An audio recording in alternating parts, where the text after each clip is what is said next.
Dios te bendiga, te habla tu hermana y amiga Keren Sánchez. Y seguimos con nuestro estudio acerca de los 12 discípulos que Jesús llamó. Sí, siempre me he sentido fascinada por la vida de estos discípulos. Me imagino que tú también lo estás. Sus personalidades, diferentes tipos de personalidades, y sabiendo que ellos son hombres como nosotros, con características tal vez comunes, que son personas que fueron asequibles, personales reales, personales que vivieron y que pudieron estar cerca de Jesús.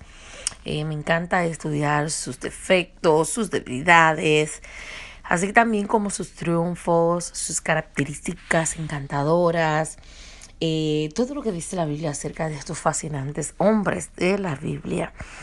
Porque así como dije, eran hombres comunes, hombres corrientes, pero ¿sabes qué? Ninguno de estos apóstoles, ninguno de estos discípulos eran reconocidos por lo que ellos hacían o por lo que sabían o porque eran oradores ni teólogos.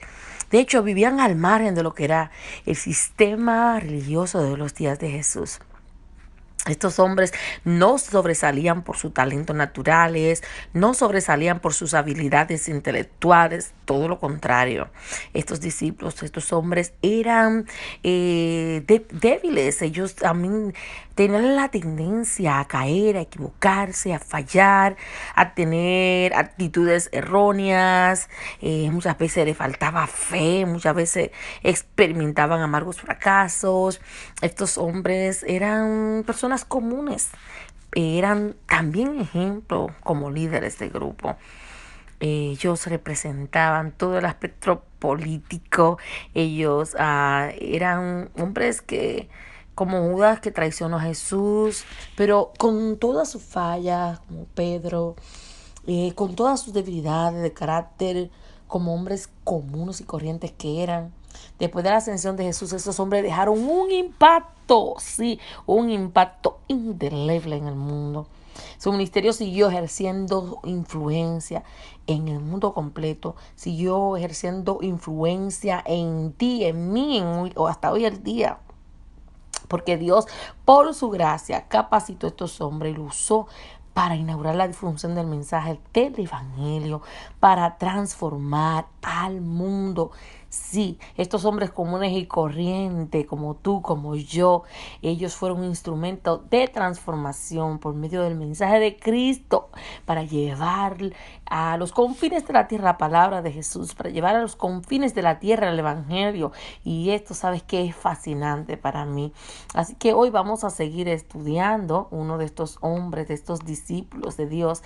Y el que vamos a estudiar hoy es Juan, el apóstol del amor. Sí, el apóstol Juan nos es bien familiar debido a que él escribió una buena parte del Nuevo Testamento.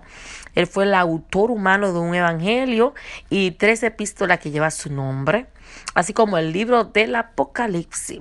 Aparte de Lucas y del apóstol Pablo, Juan escribió más del Nuevo Testamento que cualquier otro autor humano. La escritura está, por lo tanto, llena de detalles sobre su personalidad, sobre su carácter. Y de hecho, muchos de los que sabemos acerca de Juan lo extraemos de sus propios escritos. Veamos y podemos ver a través de sus epístolas cómo se relaciona con la iglesia. Por ejemplo, en el libro de Apocalipsis vemos y incluye esto, el futuro a través de las visiones que Dios le dio a Juan. Tanto de la escritura como la historia dicen que Juan desempeñó un papel importante en la iglesia primitiva. Por supuesto, era uno de los integrantes del círculo íntimo del Señor, pero él no fue la personalidad dominante de este círculo íntimo. Juan no fue la personalidad dominante de este grupo. Era el hermano menor de Jacobo, y aunque en los primeros 12 capítulos de Hechos aparece como un compañero frecuente de Pedro, este manifiesta la primacia, mientras que Juan ocupa un segundo plano. Así que Pedro siempre estaba arriba, siempre estaba liderando, mandando, y Juan ocupaba como un segundo plano de estos 3 que ocupaban el círculo íntimo de Jesús. Pero sabes que Juan también tuvo su turno de liderazgo. Finalmente, debido a que sobrevivió a los otros, cumplió un papel único, cumplió un papel patriarcal en la iglesia primitiva, papel que duró hasta cerca del fin del siglo I y alcanzó muy adentro de Asia Menor. Su influencia personal fue, por lo tanto, estampada en forma indeleble en la iglesia primitiva, bien dentro de la era post-apostólica. Casi cada cosa que observamos sobre la personalidad, sobre el carácter de Jacobo, la observamos también en Juan, el integrante joven del dúo de hermanos de Boanerges. ¿Recuerdas? Sí, los dos tenían, Jacobo y Juan, temperamentos similares. Y como lo señalamos cuando hablamos de Jacobo, ellos eran inseparables en el relato de los evangelios. Juan estaba siempre con Jacobo, listo para pedir fuego del cielo contra los samaritanos, y eso lo vimos en el estudio que hicimos anterior. También estuvo en medio del debate sobre cuál de los discípulos era el más importante. Su celo, su ambición reflejaban el celo y ambición de su hermano mayor. Por lo tanto, es aún más notable que a Juan a menudo se le llamara el apóstol del amor. Sin duda, él escribió más que cualquier otro en el Nuevo Testamento sobre la importancia del amor, poniendo especial énfasis en el amor cristiano para Cristo, el amor de Cristo por la iglesia, el amor mutuo que se supone que debe ser la marca distintiva de los creyentes cristianos, el amor que debe ser la marca tuya y mía como seguidores de Cristo. El tema del amor fluye a través de los escritos de Juan. Pero el amor fue una cualidad que Juan aprendió de Cristo. Sí, no era algo que brotaba espontáneamente de él. En sus años, por ejemplo, de juventud, él fue tanto un hijo de trueno como Jacobo. Si usted cree que Juan es la persona que con frecuencia se describe en el arte medieval como un tipo dócil, como un tipo apacible, como un tipo que realmente estaba amando todo el tiempo, esto no fue así. Esto no era de esta manera hasta que conoció a Jesús. Porque Juan realmente era duro. Juan era tosco, como el resto de los discípulos pescadores que Jesús llamó. Sí, él era intolerante, se distraía fácilmente. Juan era un tipo que realmente era terco, era celoso, ambicioso, explosivo como su hermano mayor. Y de hecho, la única vez que los escritores de los evangelios sinópticos lo registran hablando para sí mismo, se le ve agresivo a Juan, se le ve excesivamente confiado y con una intolerancia impertinente. Sí. Sí, si tú cuando estudiamos el Evangelio de Mateo, recuerdas, y ahora en Marcos, y cuando vayamos a estudiar Lucas, te darás cuenta que casi siempre se menciona a Juan en relación con alguien más. Por ejemplo, con Jesús, o con Pedro, o con Jacobo. Siempre lo vamos a encontrar de esta manera. Y solo una vez Juan aparece solo y habla. Y fue cuando confesó al Señor que él estaba reprendido a un hombre por rechazar fuera demonio en el nombre de Jesús, porque el hombre no era parte del grupo de los discípulos. Y esto ya lo vimos en Marcos capítulo 9, versículo 38. Marcos 9:38. Y por eso así es que queda claro que Juan era capaz de comportarse como el más sectario, el más intolerante, el menos afable, poco afable. Juan podía presentarse como imprudente, como impetuoso de los hombres. Él era muy volátil. Juan era tosco, Juan era agresivo, Juan era apasionado, Juan era celoso y ambicioso como su hermano Jacobo. Ambos habían sido cortados por la misma tijera. Sí, pero ¿sabes qué? Juan envejeció bien. Bajo el control del Espíritu Santo, todos sus impedimentos se cambiaron en ventajas. Todas sus debilidades se cambiaron en ventajas. Todas las cosas que eran negativas en la vida y el carácter de Juan se cambiaron en ventaja. Por ejemplo, compare al joven discípulo Juan con el anciano patriarca Juan y verá que maduró, verá que sus esferas de grandezas se fueron transformadas, que sus esferas de grandes debilidades se transformaron en sus puntos más fuertes. Juan es el ejemplo formidable de lo que nos puede ocurrir a ti y a mí, lo que puede ocurrir a una persona cuando acepta a Jesús, cuando crece en Cristo, cuando esa persona es transformada por medio de la renovación del Espíritu Santo en su mente y en su vida, y así deja la fuerza de su propia vida a la fuerza del Señor que perfecciona a cada hombre a través de sus debilidades. Cuando hoy día pensamos en el apóstol Juan, por lo general no hacemos la imagen de un apóstol anciano y de un corazón tierno. Como el anciano es importante dirigente de la iglesia cerca del final del siglo I, él fue amado y respetado universalmente por su devoción a Cristo y su gran amor por los santos en todo lugar. Sí, y esa es precisamente la razón para haberse ganado el epíteto de apóstol del amor. Wow, transformado totalmente, Juan. Y como vimos y hemos visto, el amor no anuló la pasión de Juan por la verdad. Más bien, le dio el equilibrio. El amor le dio el equilibrio que Juan necesitaba. Juan se mantuvo hasta el fin de toda su vida en un profundo y permanente amor por la verdad de Dios. Y Juan fue perseverante en proclamar a Jesús como la verdad hasta el final.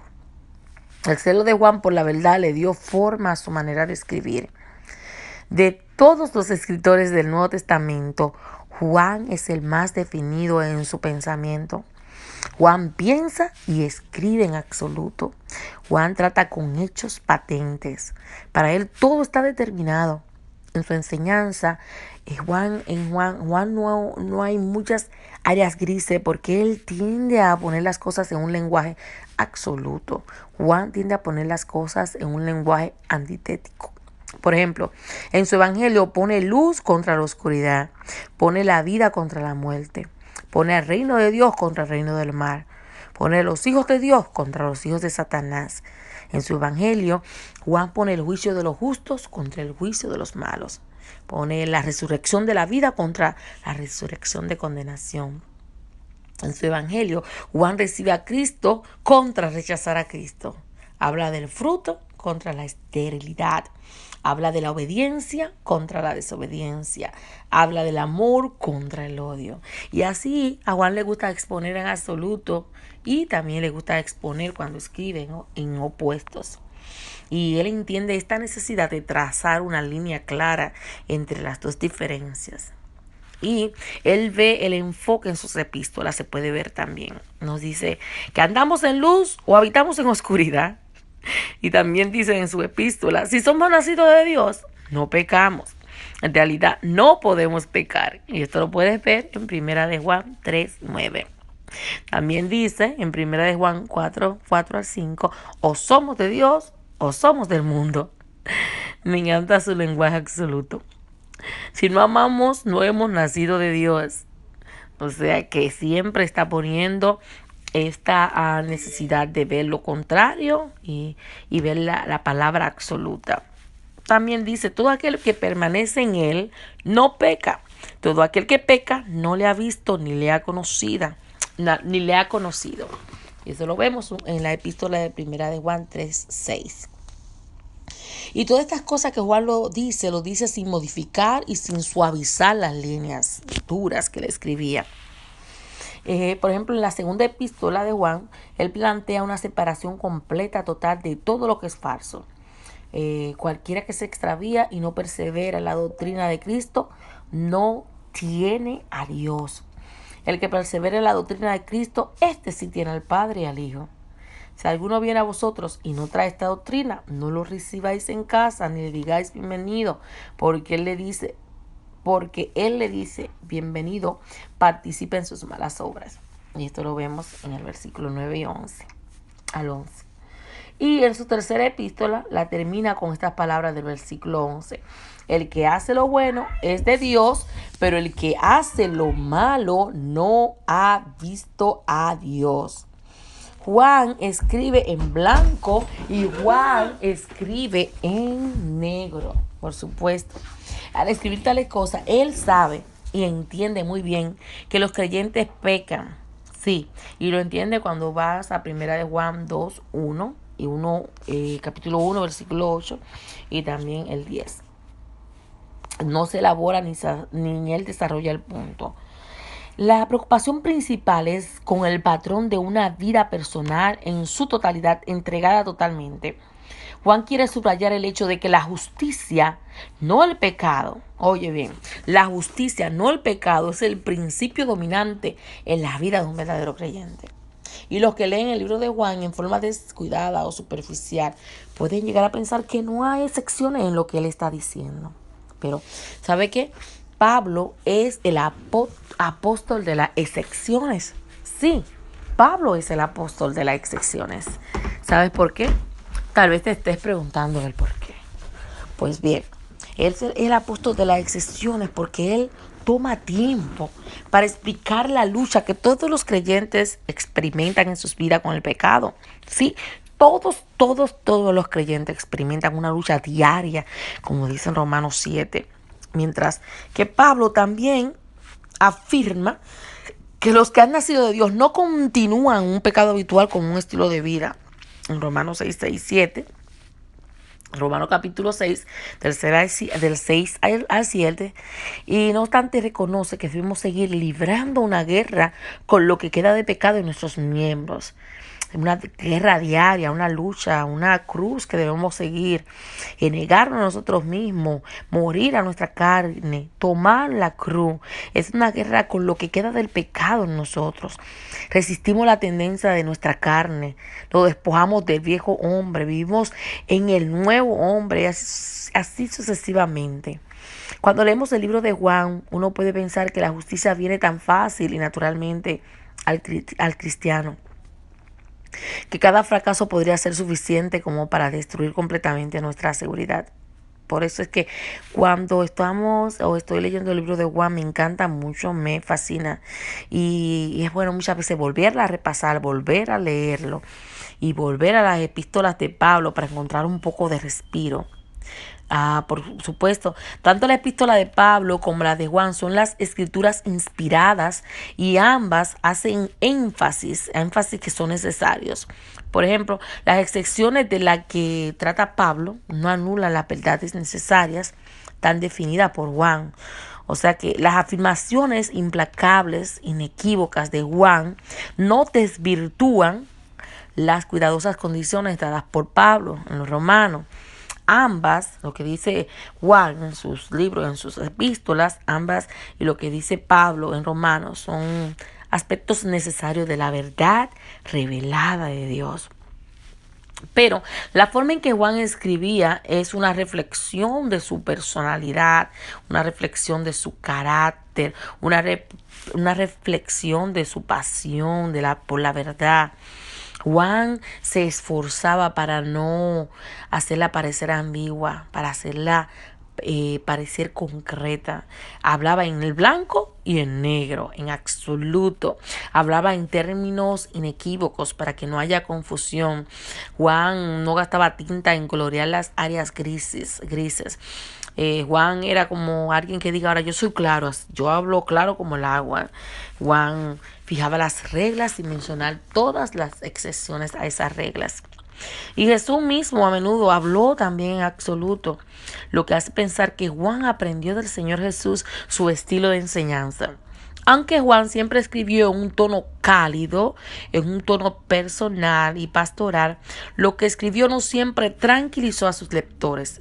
Pero sin embargo, siempre refleja sus profundas convicciones y la devoción que Juan tenía absoluta a la verdad que era Jesús. Probablemente sea justo decir que una de las tendencias peligrosas para un hombre con la personalidad de Juan es que puede tener la inclinación natural a llevar las cosas a un extremo. Sí, es indudablemente. Parece que en sus días de juventud Juan era un poco extremista. Parecía carecer de un sentido de equilibrio espiritual. Su celo, su sectarismo, su intolerancia, su ambición egoísta, todo esto eran todos pecados de falta de equilibrio. Todas estas virtudes potenciales que habían sido llevadas a extremos en Juan. Por eso fue que a veces los puntos más fuertes de su carácter irónicamente le causaron sus más prominentes fracasos. Como podemos ver, Pedro y Jacobo tenían una tendencia similar de tomar sus grandes capacidades y se volvían en debilidades. Frecuentemente sus mejores características se transformaban en escollos para ellos mismos. De cuando en cuando todos caemos víctimas de este principio. Es uno de los efectos de la depravación humana. Aún nuestras mejores características se corrompen por el pecado. Muchas veces llegan a ser ocasión de tropiezo para otros. Y es hermoso tener un alto respeto por la verdad. Pero el celo por la verdad debe estar equilibrado. Escúchame bien. El celo por la verdad debe estar equilibrado. Equilibrado por un amor por la gente. Equilibrado por un amor por los demás. O también puede derribar una tendencia. Si no está equilibrado, el celo puede vertirse en juzgar a los demás, en ser duros con los demás, en no tener compasión por los demás. Y esto es bueno que se ha trabajado. La ambición que no está equilibrada debe ser trabajada para que tenga humildad. Porque llegar a ser orgulloso es pecaminoso. Cuando te promueves a ti mismo a expensas de los demás es pecaminoso. La confianza es también una hermosa virtud. Pero cuando la confianza llega a ser confianza en sí mismo pecaminosa, nos transformamos en personas presumidas. Nos transformamos en personas descuidadas espiritualmente. Por eso es importante que quede claro que no hay nada inherente malo en ser celoso para la verdad. Que quede claro que no hay nada de malo en desear el éxito o en tener un sentimiento de confianza. Claro que no. Todo esto son virtudes legítimas.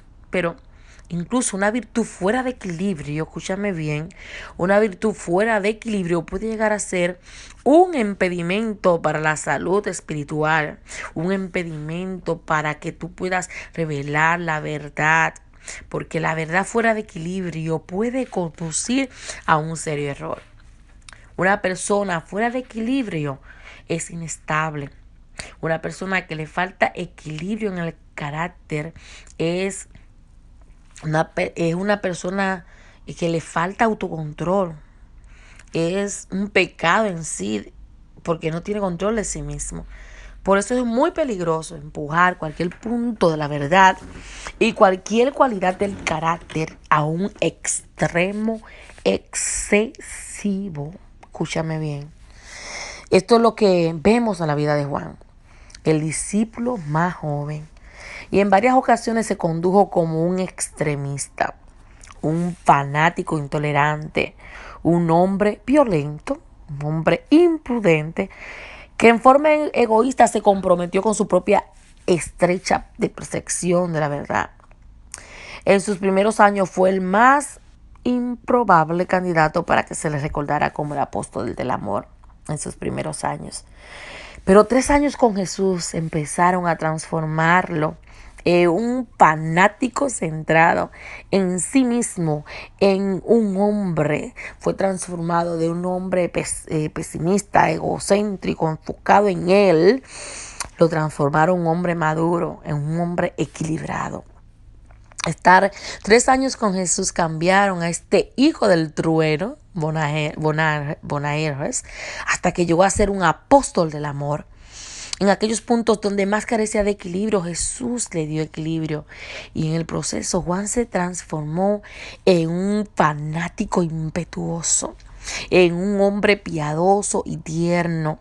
Juan fue transformado en un dirigente, un anciano dirigente de la iglesia primitiva. Juan aprendió el equilibrio entre el amor y la verdad. Juan parece haber entregado a la verdad muy temprano en su vida. Desde el comienzo lo vemos como un hombre espiritualmente consciente que buscaba conocer, que buscaba seguir la verdad. Y cuando lo encontramos con Jesús por primera vez, él y Andrés eran discípulos de Juan el Bautista. Pero al igual que Andrés, Juan sin vacilación empezó a seguir a Jesús tan pronto como Juan el Bautista lo señaló como Jesús, el verdadero Mesías.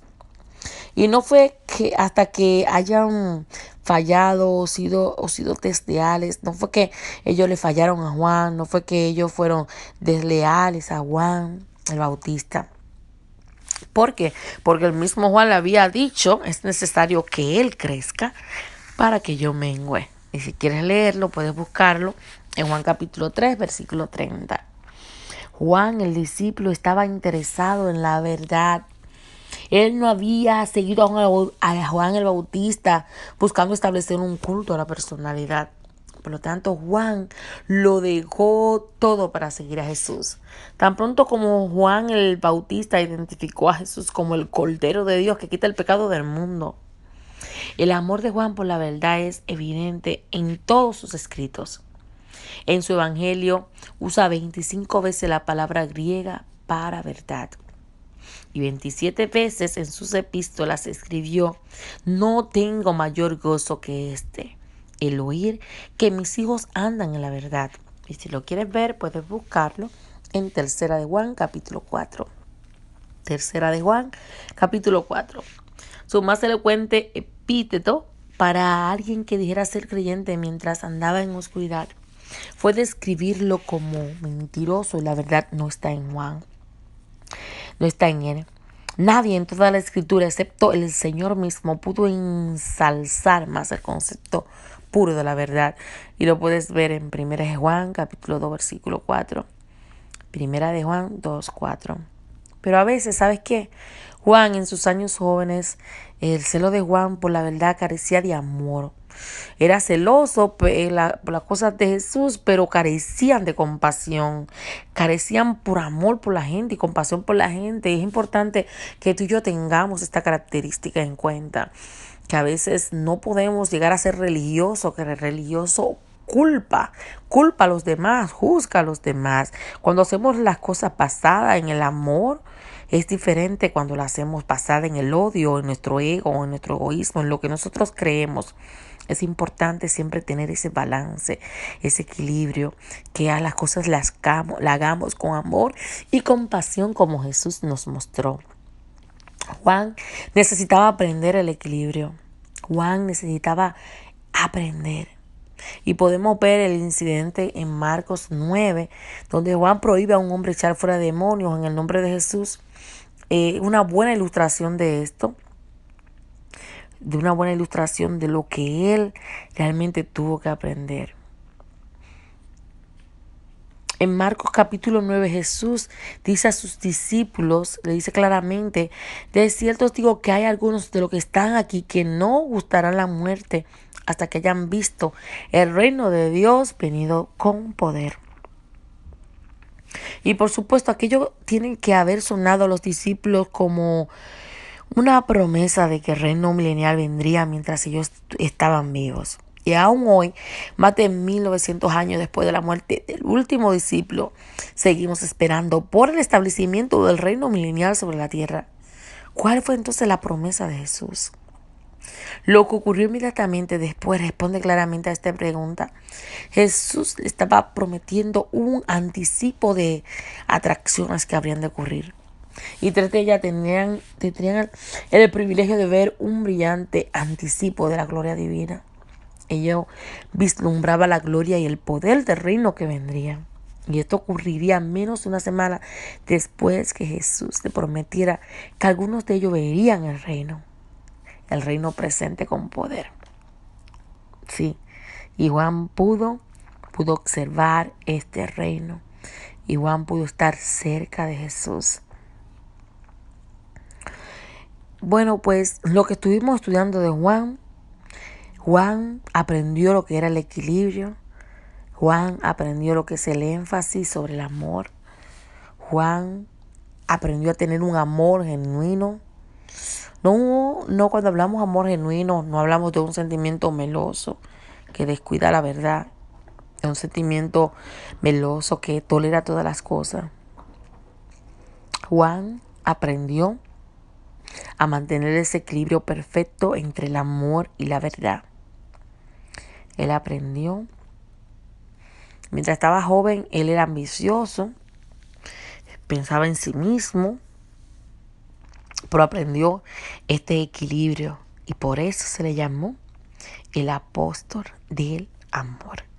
Así que tú y yo debemos aprender de Juan, debemos aprender cada día y que la obra que Dios ha empezado en los tuyos, en tu familia, en tus hijos, no podemos menguar ni apagar la fe de que Dios todavía puede hacerlo. Así como llamó a este Juan, que necesitaba mucho de Dios, mucho de Jesús, así también puede hacerlo con los nuestros. No pierdas la fe. Puede parecer sorprendente, ¿sabes qué? Que Jesús amara a un hombre que quería quemar vivo a los samaritanos cuando decía que baje fuego del cielo. Que Jesús amara a un hombre que estaba obsesionado con el estatus, que estaba obsesionado con la posición. A un hombre que lo abandonó y huyó en lugar de sufrir por el nombre de Jesús. Pero el amar a Juan, Jesús lo transformó en un hombre diferente. Al amar a Juan, Jesús hizo de este hombre que fuera el apóstol del amor, que mostrara el amor que Jesús le había dado a él, lo mostrara a los demás. En una de las observaciones pudimos ver cómo Juan usó la palabra verdad unas 45 veces en su evangelio y en las epístolas.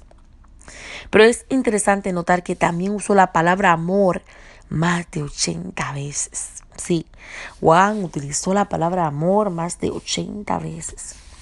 Claramente Juan aprendió el equilibrio que Cristo le enseñó. Juan aprendió a amar a los demás como el Señor lo había amado a él. Juan aprendió que el amor llegó a ser el ancla y la pieza central de la verdad que él le había enseñado y que le interesaba tanto a Jesús. De hecho, la teología de Juan se describe mejor como una teología del amor.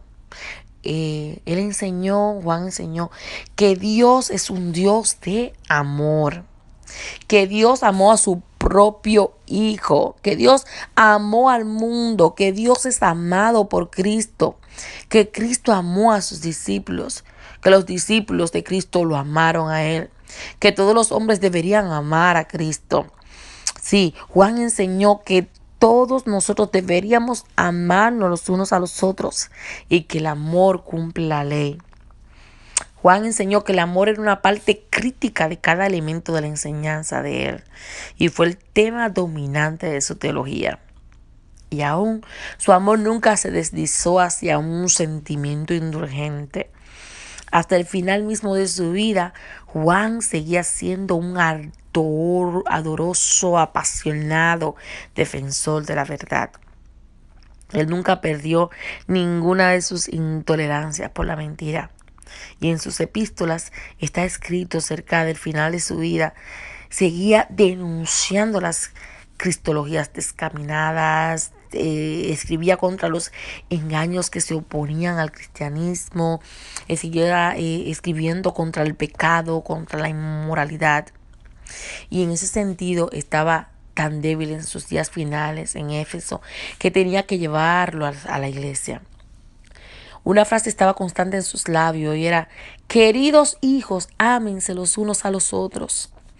Cuando se le preguntó por qué siempre decía esta palabra, respondió: es el mandamiento del Señor, y si solo esto se hace, es suficiente. Amarnos los unos a los otros. Así que los pescadores de Galilea Pedro, Andrés, Jacobo y Juan llegaron a ser pescadores de hombre en una escala tremenda, llevando almas a la iglesia, en un sentido mediante sus testimonios, en los evangelios, en sus epístolas. Aún siguen echando sus redes en el mar del mundo, siguen llevando multitudes de personas a Cristo.